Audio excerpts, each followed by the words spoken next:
I got my head out the sunroof. I'm blasting our favorite tunes. I only got one thing on my mind. You got me stuck on the thought of you. You're making me feel brand new. You're more than a sunshine in my eyes. I'm feeling like this might be my time to shine with you, with you, with you. I got my head out the sunroof. I'm blasting our favorite tunes. Hi, welcome to In the Middle and Out of the Box, episode 24, Turtles Season and Hatchlings. So you might wonder why we're doing this now, because turtle season already started March 1st, but now we're coming into hatchling season. So I thought this would be an apropos time to talk about turtle season and hatchlings. And there's a lot of new residents here, and I think this is a great opportunity, even for the seasoned old pros that think they know everything about turtles. We're going to talk about turtles. And then we're also going to talk about Gumbo Limbo. Gumbo Limbo has some updates, right? So Gumbo Limbo actually has hired now, I guess, their vet that would be required to get the permits and be able to have turtles there.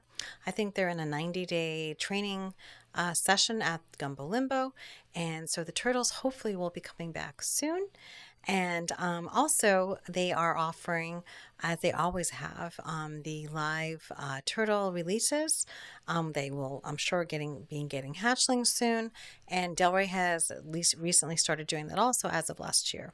So that's something to look forward to during hatchling season. Also, is our turtle people and turtle cities that have turtles to release that they will now allow the public. And like I said, Gumbo Limbo is been doing it for many, many years.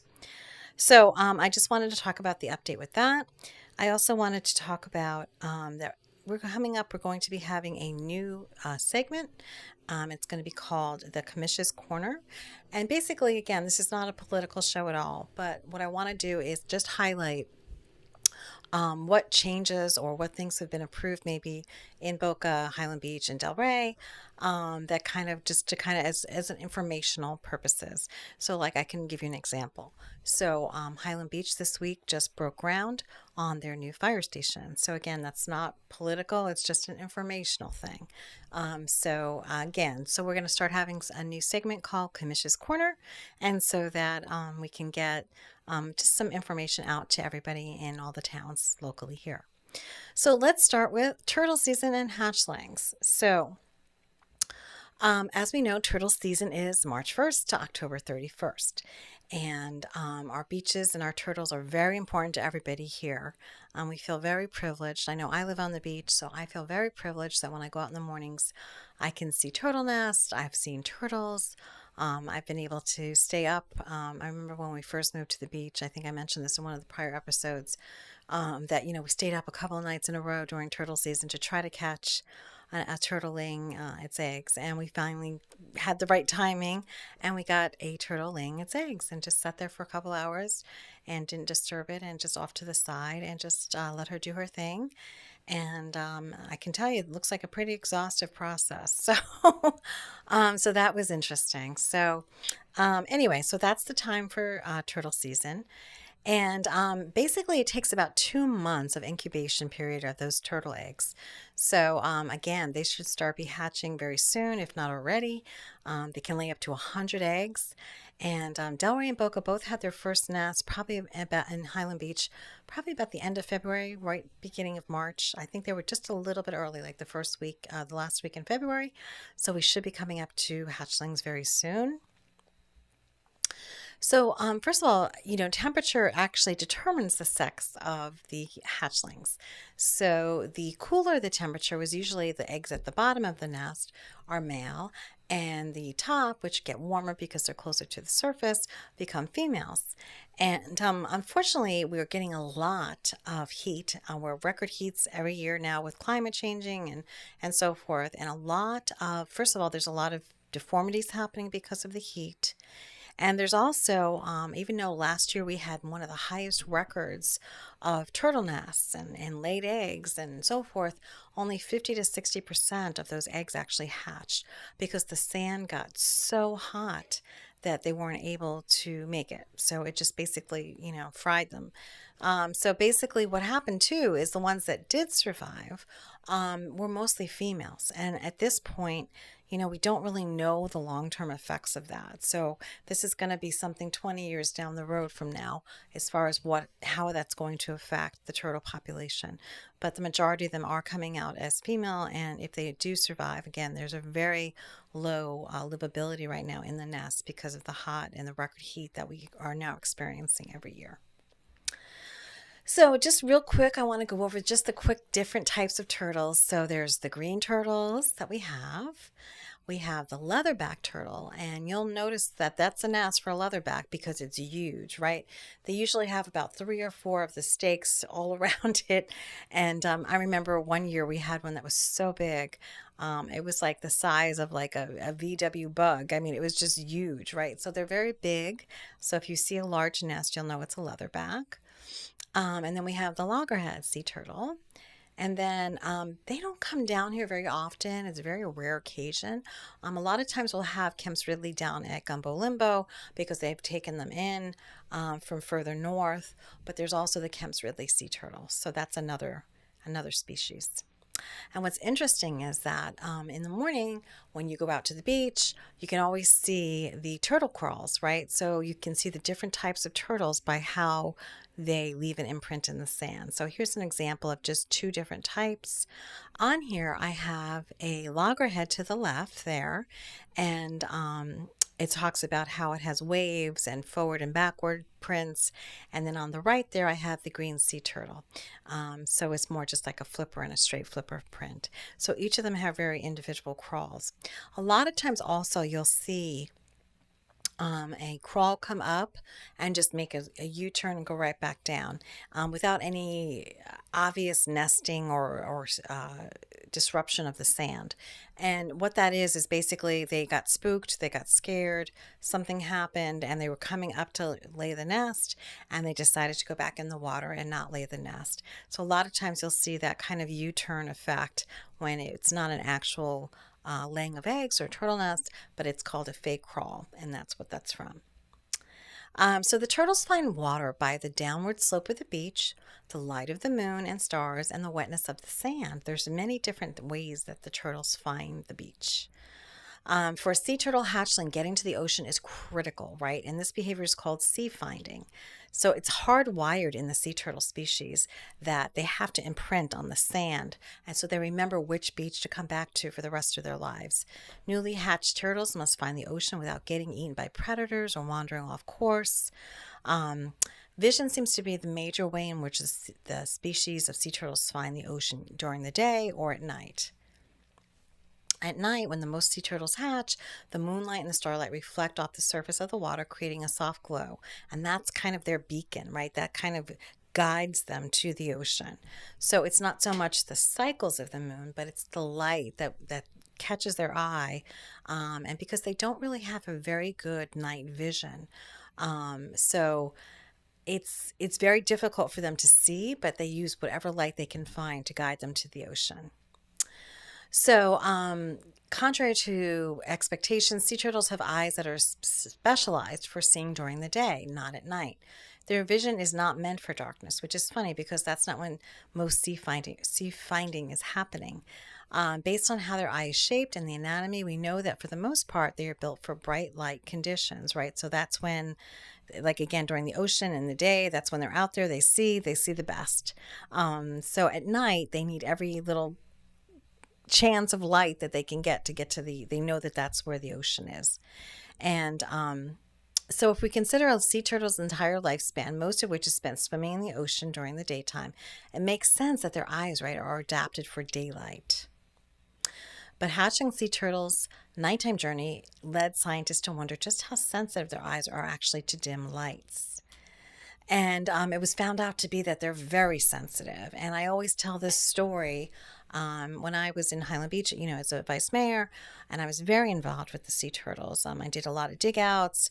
I did a lot of what you call, going looking for nests and releases and things like that. So I was involved a lot with that. And it's amazing how just, a few lights can redirect the hatchlings, the newly hatched hatchlings, in the wrong direction. And I always tell the story about how there was a building that did not have the proper lighting, and the sea turtles would always go in the wrong direction towards the dunes. And they always met their demise there, because what would happen was they would get up into the dunes, and then the ants would take over, and the predators and the crabs and so forth. So it's really sad to see these sea turtles that happen to. So it's so important for everyone, no matter how small they think the light's not going to bother them or whatever, to make sure that you use the proper lighting. It really does make a difference. So again, they usually go in packs. And I know my husband and I one day were walking. It was in kind of the morningish, I guess. And we're just walking along the beach, and all of a sudden we see a sea turtle, one sea turtle, just kind of scurrying to the water by itself. And they usually do all hatch at one time, but a lot of times there's sea turtles that are left down, hatchlings left in the bottom of the nest, and it might take them a little bit longer to get out. So, there be some stragglers that are left behind and take them a little while longer. So, if you ever do see a sea turtle kind of getting there by itself, it's so vulnerable to predators when they're by themselves. So, you just kind of have to just protect them, don't touch them, but just make sure they get to the ocean, and they don't, birds come in, swoop in, crabs come. I mean, it's like a minefield getting to the ocean. So just try to protect them as best you can. Yeah, so Gumbo Limbo, when they had turtles years ago, we used to take our kids there all the time. And, as an example of something that happened was they actually had this sea turtle there that was blind in both eyes. And basically what happened as a hatchling, it got attacked, I guess it was by a bird, and, it damaged both of its eyes as it was grabbing it or whatever, and it was rescued, I guess, by somebody nearby. And that poor turtle lived a very long time, and but it was totally blind in both eyes, and it's just so sad to see something like that. So we all know that that's nature and everything else, but again, if you do see one scraggling, kind of trying to get to the ocean, just kind of protect it and help it along, and because it does have to stay on the sand to imprint and get to the water. Okay, so they once they hatch, right, they go out to the sargassum for a couple years, and they hide in the sargassum, and they grow and they eat. And but I don't want everybody to mistake, like, oh, the sargassum's really good. Of course it's really good, but not in the levels that have been happening the last couple years, right? Which we know is from sewage and runoff and fertilizers and so forth. So it's an algae, so it's just blooming with all those nutrients. So sargassum is absolutely helpful to the sea turtles within reason, but then it becomes a hindrance, right? Where they can't feed, they can't get up for air, they can't. There's been a lot of deaths already for mammals or dolphins and things like that. So it's trapping them underneath the water. So it's just excessive. So that, there's a line. There's a line of when it's good and when it's bad. So we're kind of not there yet, but supposedly it's on its way. So how can you help a sea turtle and its chances of survival, right? So there's a cute little guy right there. And so you can fill in the holes, right? When you're at this beach for the day and your kids are there, whoever, your teenagers sometimes, and they're making giant holes in the sand and everything. It's very hard for them to walk over those, right? And they wind up sinking or falling in and getting stuck and so forth. So just make sure that whatever holes you made for the day, that you fill them in before you leave, and it makes it a nice flat surface for them to come up and make their nests.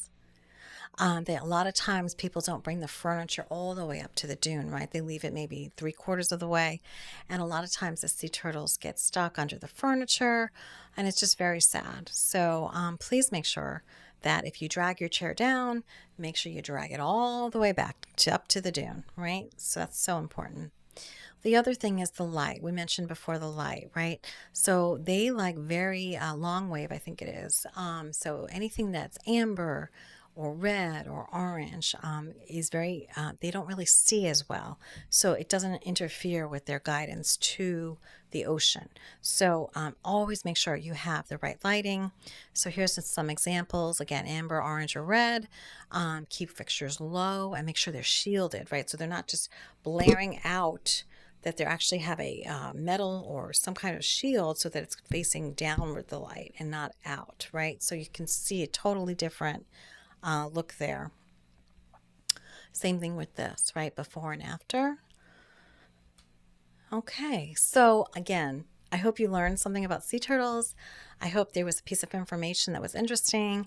And I know that there's a lot of new people here, and it's just, they're so precious. And so, again, great news about Gumbo Limbo. Hopefully, they'll be back with turtles soon. And that's our sea turtle story for today. If you have any questions or whatever, just please email me at inthemiddlebdh@gmail.com. So we're going to move into, before we move into science and technology, I found this clip and I said to myself, I want to show this to you guys. And I want you, though, to just look at it for what it is, right? It's happiness, it's joy. And to me, when I watch this, it really put things in like perspective, right? About things that we take for granted. And it just makes you smile. So I'm going to show you the clip, but I just want you to think about just the happiness and joy about it. I don't want you to think about where these people in the clip came from, where they were picked up from, who they are, where they're from. That's not important right now. What's important now is just putting a smile on your face and thinking about how lucky we all are for the things that we do have, and how much joy just simple things can give people. So I hope you enjoy this clip. Busco tres. Vamos a ir a Disneylandia. Ok, vamos. Vámonos, vámonos. Vámonos, súbanse. Vámonos. Hola, loco. ¿Cómo andamos? ¿Cómo andamos? Bien. Mucho gusto, mucho gusto. ¿Ustedes han ido a Disney? Hemos pasado por ahí, ¿No? pero Nunca. no entrando.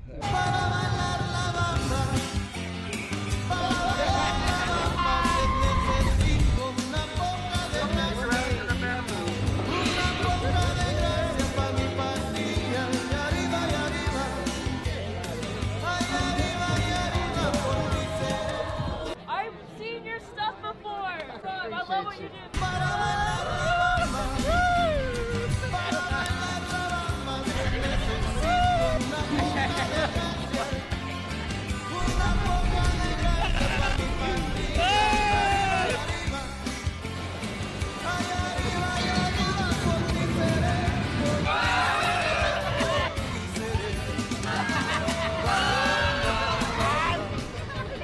Tiene 200, hermano.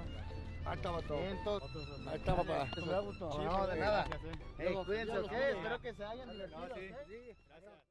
So I hope you found that as joyful and heartwarming as I did. Like I said, it was just one of those wonderful kind of clips that just makes you smile. So, okay, so now we're going to move into science and technology, right? So I saw this clip and it reminded me of when my daughter was about 9 or 10 years old. For her birthday, she wanted to go to Discovery Cove in Orlando. And she wanted to be the trainer of the day. At that time, I think they might still do it.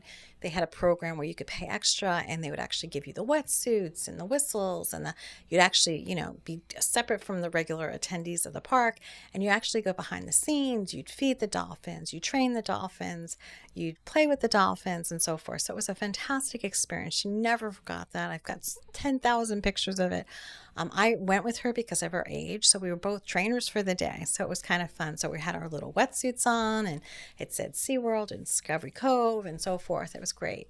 So what really struck me about this clip is one of the trainers that was there, she said to me, the dolphins really know when there's either a child that needs more tender care, because what they do is they let you at that point, at that time, they still let you hold on to the fin, I guess it's the dorsal fin, and, kind of go for a ride on their back or whatever. I don't know if I don't think they let you do that anymore, but they were saying that, when these dolphins do this long run with the person, holding on to their back fin, they know exactly who you are. They know how quick to go, how gentle to be. They know when there's a child. They also know when there's somebody that's disabled or handicapped. They just have this instinct about them. And I just, that always struck me as just so amazing as far as these animals are just so intelligent. So when I saw this about how these dolphins treated this, child, it seemed very similar, but, obviously this wasn't Discovery Cove. But I just wanted to kind of share this with you because it's kind of really amazing how dolphins know this and just inertly. And because I can tell you that when I held on to the dorsal fin as the trainer of the day, I got water in my face. I had a rough ride. And then when my daughter did it, she was just like the little princess, and they were so gentle with her, and she was laughing. And I was like, well, isn't this special? So anyway, so that was the clip I wanted to share with you. So I hope you enjoyed this clip.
Okay, so now here's a really kind of techie kind of thing where they have a new bus stop, and they're using, I think, AI, artificial intelligence with it, and it's kind of freaky, right? So you're watching this, you're sitting in the bus stop waiting for your bus, and at the side windows, it's showing you all these scenes that are happening that are real life scenes, right? You'll see a bus go by, and it'll actually pick up the bus, and it will show it in the side, window, but then something will happen, or vice versa, or will be coming towards you. So it's really interesting to watch this. AI is taking over, so just get used to it. So enjoy this.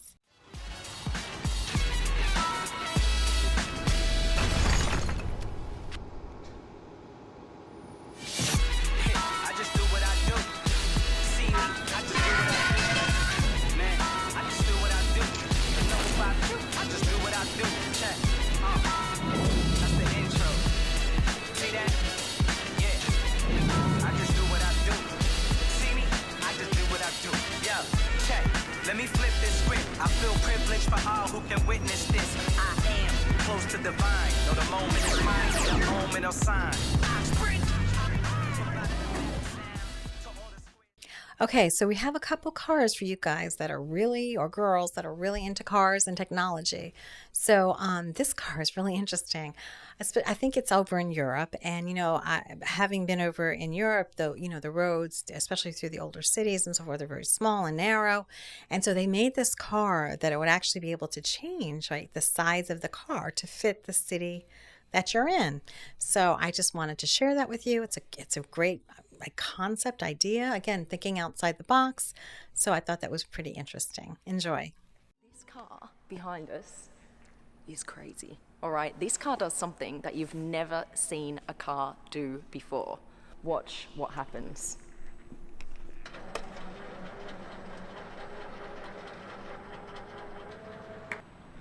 Boom. Now you have an elongated version of the same car. That's crazy. So now what you can do is you can fit in a whole extra battery pack. Their idea is they would have these little platforms, Renault platforms around the city, where you just drive onto the platform. In a matter of seconds, your battery pack will be placed into the car and off you go again, which gives you more power and extra range. It goes from 400 kilometer range to 700 kilometer range. Now you can take those family trips, like weekend trips away, etc. And then in the back, what it's done is this whole part has extended out, which gives you more leg room for the passengers, backseat passengers, and now you can fit in 2 more suitcases in the back. This is a car from Renault, as you can see here, and it's actually called Morphous. Okay, now this is again about Brightline, right? So hopefully Brightline's coming up soon. I can't wait to go to the soft opening. Hopefully that's coming up in the next month. Hopefully they'll start supposedly selling tickets in May for June's departures. So this is the first rail company in the country that has used Starlink satellite broadband. So again, they're just leading the technology. They're just leading the way. I mean, I cannot say enough things about Brightline. So again, for people that are working on the train and commute every day, what a great experience, right? To never have an interruption or not have your Wi-Fi or not have internet or whatever. So this is the first passenger train that actually has Starlink. So I just wanted to bring that up and just say kudos to them. Okay, so now here is another vehicle, pretty interesting, and I thought I'd show it. I know it's kind of a concept car, I guess, at this point, but again, we keep seeing the same types of features on these cars for the future. The wheels are very different, very sleek. So again, these are kind of the types of features we're going to probably wind up seeing when it comes down to actually our level as far as cars that we can purchase. So enjoy this clip.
Okay, so for all those people that hate getting out and pumping their own gas, I have an answer for you. So here we go. So this is a robot that actually pumps your gas, and I can see that there's a lot of snow there, so that's fantastic. But you know, down here, when it's 90 something degrees out, it would also be great to have somebody pump your gas for you. So here's a robot for you. So again, thinking outside the box. Another clip. When the car arrives on the gas station, the driver gets parking instructions on the screen, much like a car wash. Through number plate recognition, the system receives information about the car, fuel type and payment. The robot is fully automatic and requires no human interaction at all. Here, it is operating a regular fuel nozzle, but it can also adapt to operate other fuel types like electric plugs or hydrogen nozzles. Okay, now here's something that Apple and I think it's Mercedes collaborated with together for an EV car. And, you know, who needs a power cord? You can actually just back into the EV charger itself. And again, it's a concept car, but again, they're really trying to work with this EV technology and kind of thinking again outside the box of how there could be different applications and so forth. So again, enjoy the clip.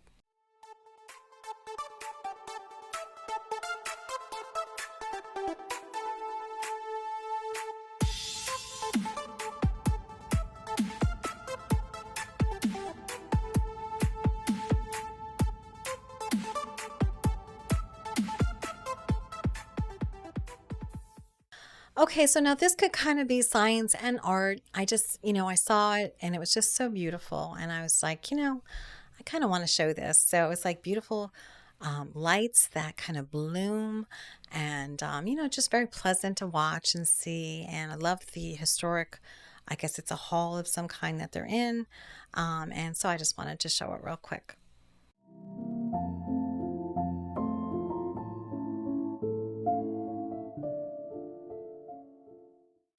Okay, so we talked about being happy and, about that clip at Disneyland and how it's just so joyful and so forth. So, this is actually what's happening in your brain. So, all of those people that were riding the rides and so forth, their connections are actually connecting in their brain during that. So, again, I think I showed one of these clips before about happiness. And so, this is a new video that just came out showing how happiness occurs again. So, but in a different format. So, enjoy it.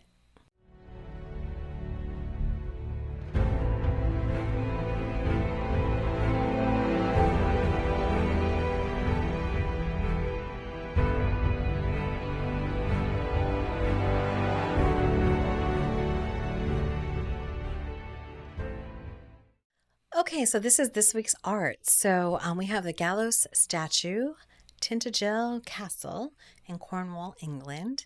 And I think it's, I want to say King Arthur.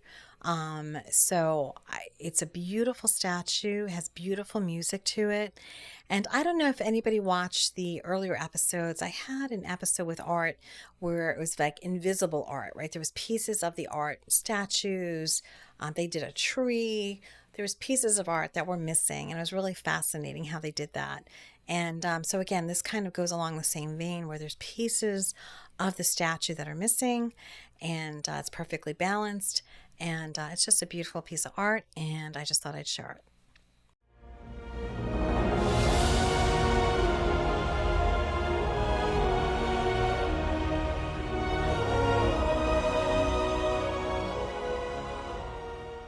Okay, now this is just a little bit of fun because we need some fun once in a while, right? So I don't know what's going on, but it seems like there's trends going on, right? And this seems to be the trend now is the googly eyes, right? Everybody's got googly eyes. So when I saw this clip, at first I saw it, I was laughing so hard. And then all of a sudden I saw another clip about something else, which we'll get to in a minute. And I was like, oh, I said, this is a trend happening here, right? So if you just want a moment to laugh and smile, watch this clip. It's really funny.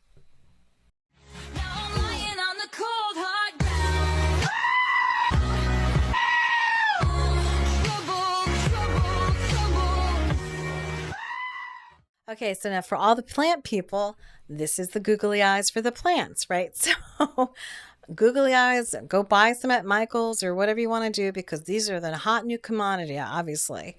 I guess I missed the boat on that. So enjoy this. It's about plants, so it's cute.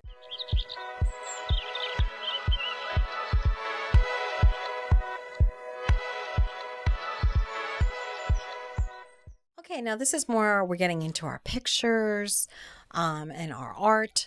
So this just really was stunning to me, right? So again, this is nature. This is during a snowstorm. I'm not quite sure what kind of tree that is, but obviously based on the winds and the snow that occurred, it looks like probably pretty recently there, maybe the night before. It imposed the snow in a pattern on this tree.